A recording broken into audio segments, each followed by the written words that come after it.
right, let's go ahead and talk about the nervous system. First of all, we should talk about the divisions of the nervous system, the central nervous system and the peripheral nervous system. The central nervous system is composed of the brain and spinal cord, and the peripheral nervous system is composed of everything else, so spinal nerves and cranial nerves. Let's go and also talk about the building blocks of the nervous system, the nerves, the neurons specifically. So they have the soma, which is the cell body, with dendrites that come in, and then from there it projects at least one axon, and that axon in the peripheral nervous system is covered by Schwann cells, and in the central nervous system is covered by oligodendrocytes. That acts as the insulation, which prevents the signal from dissipating. Now from there, let's go and talk about the types of neurons. We have both efferent and afferent. Efferent with an E are composed of the upper and lower motor neurons. So you can kind of see right here in the blue and red, you have the upper and lower motor neurons. And then for afferent, you have higher order and first order. First order, what you encounter first as the signal is coming up through the body, and then higher order end up taking the signal all the way up to the brain.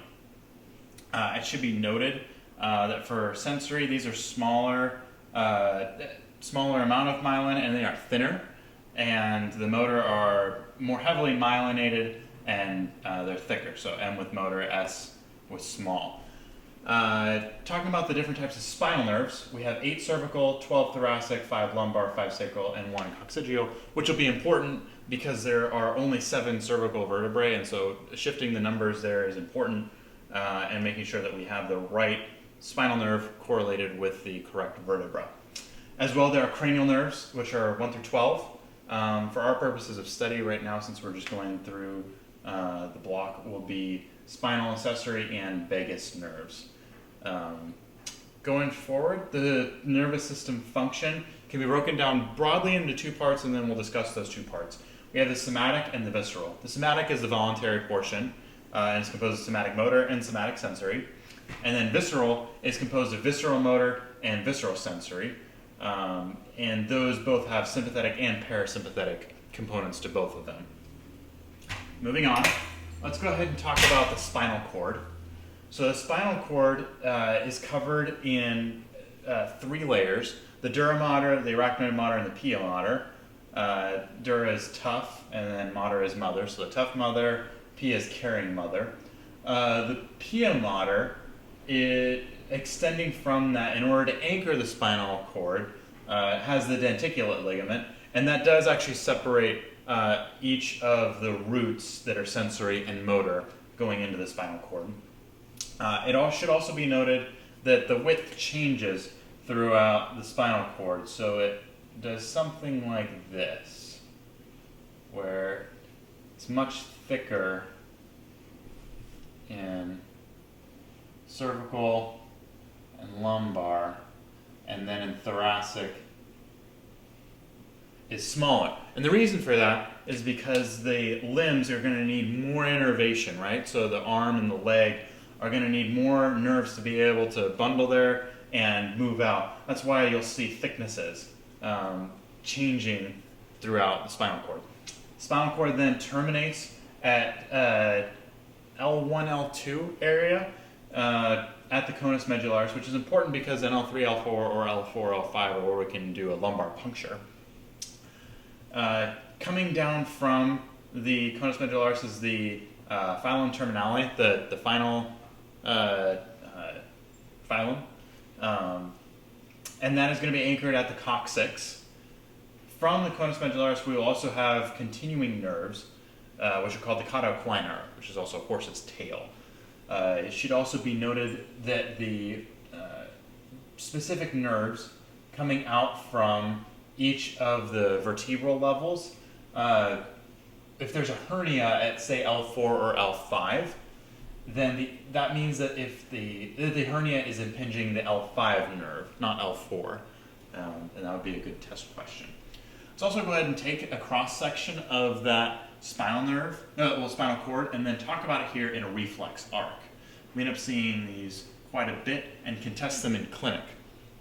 So we'll have the afferent and the efferent, which are, the afferent is going to bring the signal in, and then we're going to have an interneuron right there that it'll interact with, and then from there send an efferent, because we don't want to send a signal all the way back up to the brain. We have to respond quickly. So this is something like if there's a hot pan there. So a great way to remember that is same Dave. So sensory is afferent, motor is efferent, and that's where the information is being processed, the particular horn. So the posterior horn is sensory, the lateral horn is visceral motor, and the anterior horn is somatic motor. And in the sense of if there's something hot, it's not going to be the visceral motor that ends up impacting, pulling my arm away. It's going to be the somatic motor, right? So it's going to get processed. That signal is going to come in the afferent with the cell body in the dorsal root ganglion, the DRG, come in, and right here in the posterior horn, the sensory information will be processed. Like I said, the interneuron sends it down to the somatic motor portion of the spinal cord, and then that will then send us an efferent signal to wherever the target muscle is to be able to affect action. So, like I said, same Dave, the dorsal afferent and ventral is efferent. That's where the information is coming and leaving from. It should be noted also that the sympathetic chain runs from T1 to L2. That's where the sympathetic fibers are going to then send and then synapse with all the cell bodies and be able to move up and down throughout the thorax and part of the abdomen. As well, in order to affect change, the sympathetic are going to synapse close and then send a long nerve, whereas the parasympathetic are going to synapse much closer. So the two big nerves that we need to know that are going to send those signals much further are the vagus, which is going to be for the foregut, the midgut, the thorax, and many others, and then S2, S4, the sacrum, for the hindgut, and many others as well. One other thing to remember is that the DCML does vibration and pressure. So back here, that's where we'd end up seeing that information be transmitted. And then the anterior lateral portion over here is for pain and temperature. I think that'll do it.